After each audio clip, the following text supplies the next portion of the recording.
I just happen to know that a number of our listeners out there in the Boss Hole Transformation Nation have been waiting for this episode of our Reference Profile Manager series. I've actually gotten emails and requests for this one. It's the controller reference profile, and the controller is in the group of reference profiles that we refer to as results and discipline. These are the analyzers, the strategists, the scholars, and the controllers. And we've already done a few of those reference profiles. We have a few more to do. But the controller, unique one, all about getting things done and getting them done accurately. And of course, this week I am joined by my good friend and business partner, an amazing human, Sarah Best. So let's learn about the controller reference profile. And for those of you that don't know your reference profile, go into the show notes and you will see a link where you can find out your reference profile, and we will send you your one-page description. Incredibly helpful. Understand your behavioral DNA. Let's jump in.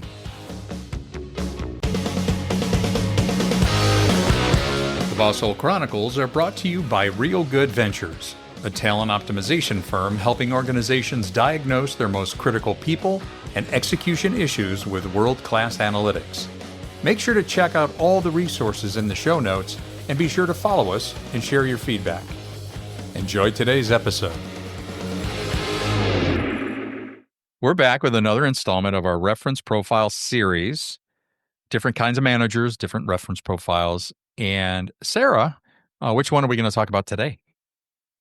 John, today we talk about the controller. Let me tell you about the controller. The controller is a detail-oriented and conservative individual with a preference for high quality and technical expertise. Dare I say sincere, factual, detailed, and cautious. Oh, for sure. For sure. And you know what I think is really interesting about that is we were just, before we hit record, I've worked with and have in my circle about 4 or 5 controllers. And there is, I'm telling you, it's all about, and they're in the results and discipline group of the competing values matrix, and it is all about getting stuff done. And let's move forward and get things done. I know that I've had a few controllers say, I don't like that term. I don't like the term controller. And it's not about somebody's need to hold dominion over other people. This is about really moving all the levers at the right time. So let me share with you, what does like the average behavioral pattern look like? Controllers typically have their highest factor tends to be formality, the drive to conform to rules and structure, followed by dominance. So dominance and formality are on the right side of the midpoint, but the formality is higher than the dominance, which creates, in the world of PI, a D over A factor combination, which means they tend to be cautious with risk.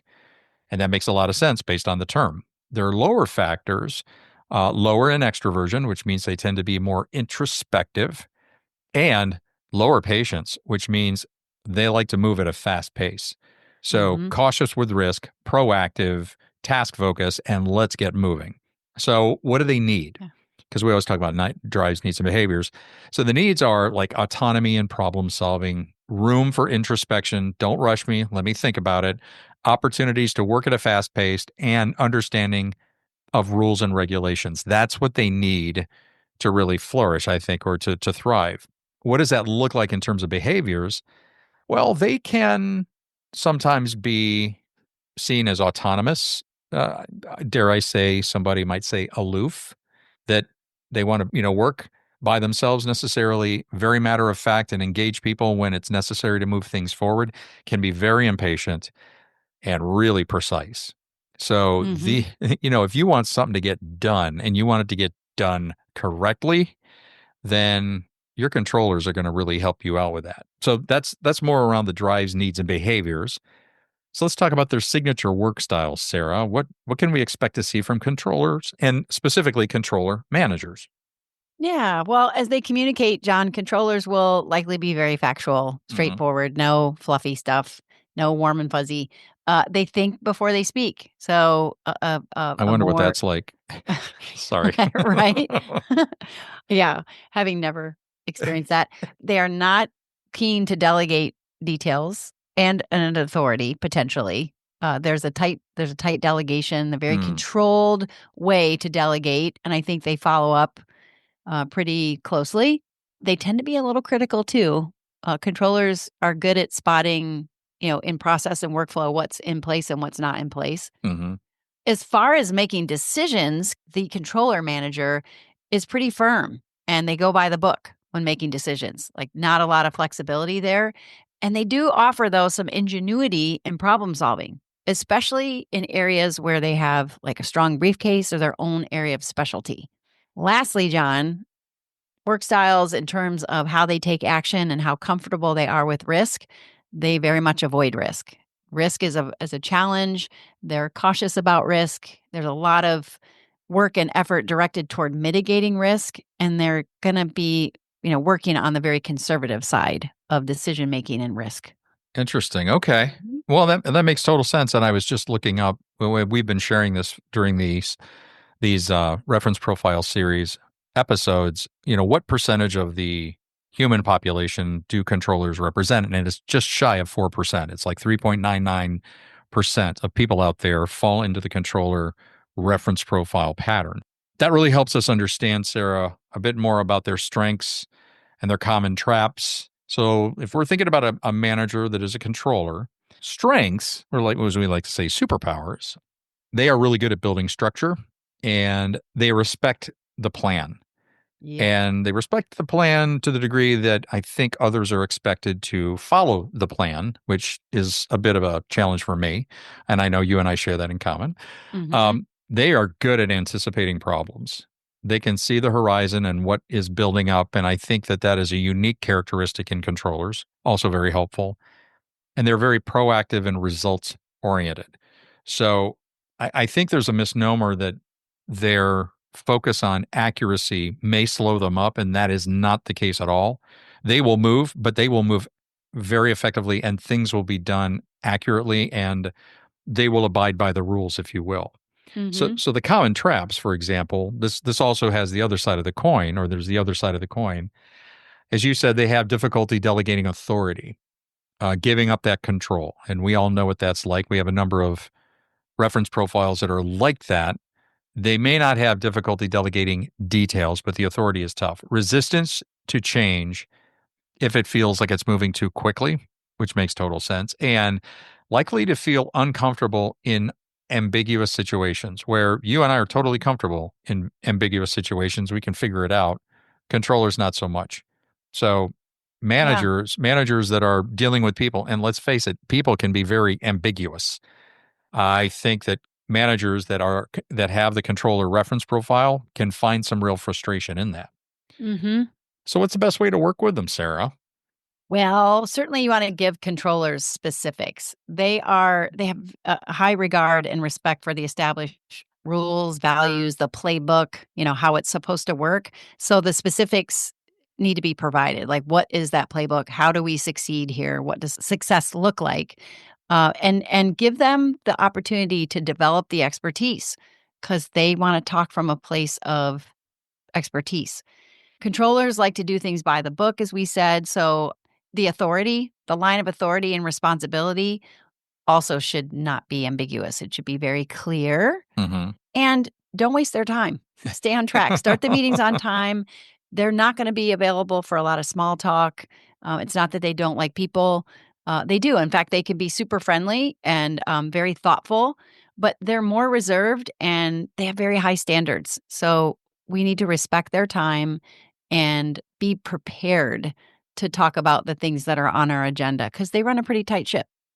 For sure. Speaking of which, if I can give an example of a controller manager, Hmm. I was in a meeting one time, and this is an organization that used PI, and these were these daily project meetings, and there was a very specific agenda. You came in, you better be ready. If you walk Hmm. in there and you are not ready, he will skip you. I mean, if you Hmm. hesitate in any way. And one time, one time we were in there, surprise, surprise. A couple of us were screwing off a little bit, just kind of joking. And we were just sitting down. It was just sort of getting casual. And the conversation was not coming back to the agenda. And he yelled, "Focus." I mean, like yelled, "Focus." And I mean, got everybody's attention. It was like, okay, okay, good. We'll settle down. And after a while, he kind of he realized he was taking himself a bit too serious. But we realized there were times when there was no straying from the agenda, and you better be ready. And that can be a little intimidating. That can be a little scary for direct reports. So for those of you out there, the managers that you have the controller reference profile, just, embrace that and understand how that can be interpreted or received by those around you. Mm-hmm. So let's say we had a controller on our team, Sarah. Mm-hmm. What's a good way to motivate them and recognize them? What would you recommend? Keeping in mind that they're more private and introspective, private recognition for their skill and expertise would be probably the most effective way to recognize and motivate a controller, because they spend a lot of time trying to get it right. Okay. They want to be acknowledged privately, not publicly, for getting it right. Hmm. I would say independence and autonomy. So giving them that trust and that autonomy, that oversight of their defined area of responsibility, actually seeing them as the expert and trusting them as the expert.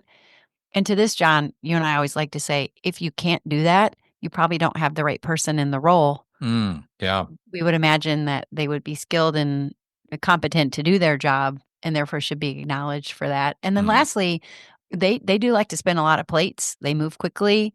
They can manage multiple tasks. So another way to motivate and recognize is to assign a variety of responsibilities. But watch out for overload or burnout, because that could happen pretty Oh, easily. for sure, for sure. Well, and so let me share a little bit about how we provide direction and feedback to controllers. Exceedingly clear expectations and definition of responsibilities. If you're vague Yeah. or there's just too much gray area, it will frustrate them. Give assurance of support and realize they may be sensitive to criticism. And I like how you put this, Sarah, because they are higher in their formality. That Hmm. tends to be their highest drive.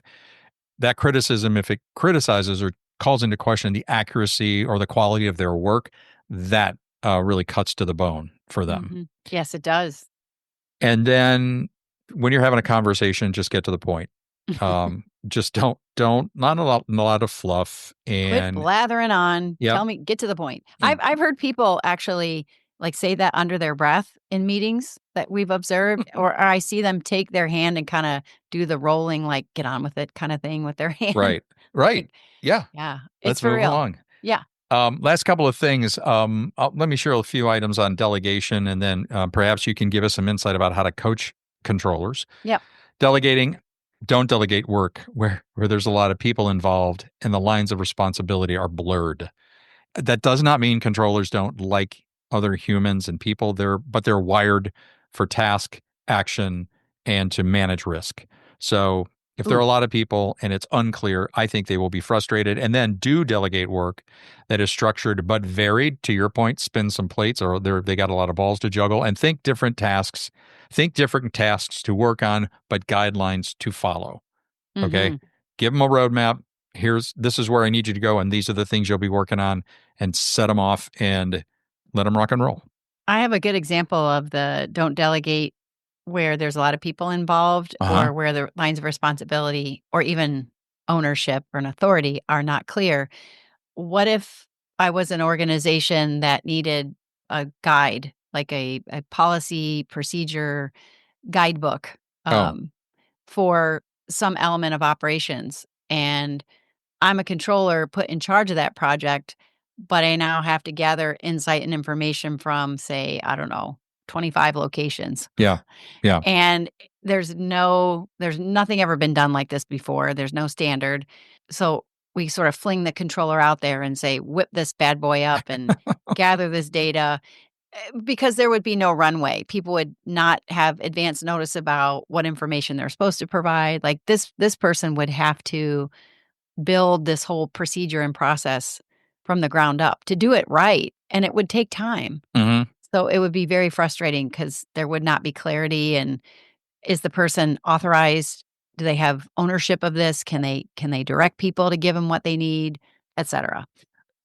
Well, and I think that's a really excellent point that may also give you some direction about partnering them with somebody that perhaps is a bit more comfortable with ambiguity. So, for example, you and I, Persuader, Captain, Maverick, or even Adventurer, Mm-hmm. paired with a controller, those two right there, when you think about where they fall on our what we call the competing values matrix, they create what's called a pathfinding pair. Mm-hmm. So, I mean, if you want something done, but also don't want to sort of throw them out there with a lot of open ends and loose threads, maybe partnering them with somebody that could be really powerful. I could I see that. agree. I could see that working. Absolutely. Well, how do we coach them? What's some suggestions? Well, let's just remind our listeners that coaching is very different than managing. I think we Hmm. say that often, although managers find themselves and supervisors in the coaching role as they should, Right. keeping in mind that coaching conversations are really more about asking questions versus giving answers, directing, telling people how to fix a problem, etc. So help them become more comfortable with risk when you're coaching them by giving them small opportunities to take chances. And I think it makes sense to say, given your given that you're not very comfortable with risk, let's determine which of these responsibilities come with high risk, which come with very, very low risk. Let's practice in the low risk areas, Okay. you making some decisions on your own and being able to practice failing, for example, And fail safely. and fail safely. Like Yeah. nothing really bad's going to happen to you. This is how we learn. Good. The other way we can coach is to play to their strengths, having them identify the strategies they use to execute effectively and like what's working. Let's share that with the rest of the team. So there's an efficiency and a productivity that happens for a controller. Let's share that. And lastly, help them define the rules and standards and responsibilities they should follow when there's high ambiguity. So we got to help them build clarity. Hmm. Clarity, our favorite word. We have to help them build that Right. when, for example, we can't change the fact that there's a lot of unknown about a market or a product or the geopolitical scope, any of that. So Right. I think it's just about helping them define what the rules are. I could see a controller, whether it's a direct report or a manager, sometimes feeling like they're a bit of an island Mhm. and sort of just out there. And I don't want to say necessarily forgotten, but with their drive and their ability to move at a fast pace, I think it's important not to let them get too far afield and just let them know you're there. They may not want to have a lot of conversation, but feedback, even with people with lower extroversion, they still value it. And I think you just need to, I think these are great points, that feedback, that coaching, those opportunities just to support them, they'll appreciate it. But if you frame it in such a way that a controller would hear it the right way, can be very Mhm. powerful. I could see this being just somebody who is a great partner and just Mhm. blowing the doors off, just getting stuff done. Well, they're essential to quality assurance. The Yeah. Yeah. controller pattern is not only a loyal champion for the cause, they're bringing in high standard and a high level of excellence. They can kind of capture the code. They're the ones who can master the capturing of the protocol and the procedure and they can evolve it and grow it. Yeah. So I think definitions and rules and responsibilities, like as long as they know the playbook. Mhm. The other thing I think about, John, is we talk about trust and autonomy and command and control. Mhm. Trust and autonomy for a controller is a unique and different thing. And I would say we shouldn't be surprised if a controlling manager has challenge with giving trust and autonomy to direct reports. Yeah, that's a good There's point. the unlikelihood of delegating authority and the detail. So I think that's something to think about is in their area of work and what they're responsible to oversee. Mhm. Is there some need for a pretty significant adaptation around giving up control of the details, giving up authority, or Mhm. partnering and sharing authority? Maybe that's kind of setting them up to fail. Their superpowers can be precisely used in places where things need to be controlled and managed and defined. So that's just a thought to No, that's maybe a good thought. wrap up here. That's an excellent thought. Well, and for all of our new listeners out there, and we're getting new listeners all the time, if you don't know what your reference profile is, go into the show notes. There's a link, and you can complete the behavioral assessment, take you less than 10 minutes, and we'll send you your reference profile one-page description. and you will find out what your reference profile is, what your Yeah. superpowers are, your potential kryptonite.